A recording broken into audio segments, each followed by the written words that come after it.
Good evening. The future of policing in Toronto was up for debate at City Council today. Mayor John Tory pushing for reform to try and combat anti-black racism in the city over time. That's versus a number of councillors who were pushing for an immediate cut to the police budget, but in the end, defunding the police was defeated. It was heated, passionate, and of course, political. Drop your weapon. Drop your weapon. How to make systemic changes to the Toronto police force front and center with city councillors on either side of the defunding debate. So, Chief, do you support them to cut your budget? I don't support arbitrary cuts.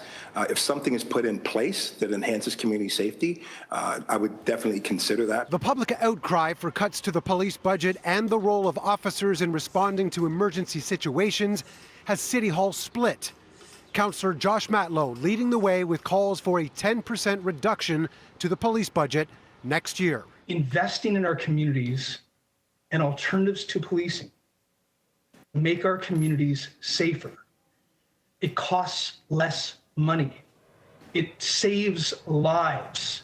It saves lives.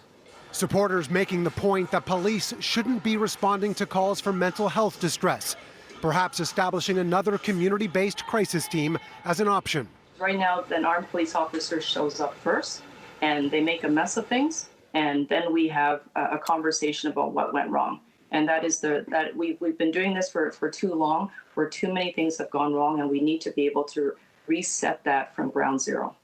Police Chief Mark Saunders acknowledging anti-black racism in the police service and the need for systemic change, something he demonstrated in the midst of protests recently by taking a knee with those on hand. While he believes officers are properly trained to deal with mental health crises, offering an alternative is a notion he supports, but one he says needs careful consideration. The collaborative piece is something that's absolutely essential if we're going to get it right in keeping this city safe. Mayor John Tory also says community safety measures need to be explored, but has stopped short of saying money needs to be cut from the city's biggest budget line. It starts by talking about whether or not we can deliver these services to people, we in that broadest sense, in a more appropriate and better manner for them and for all of us.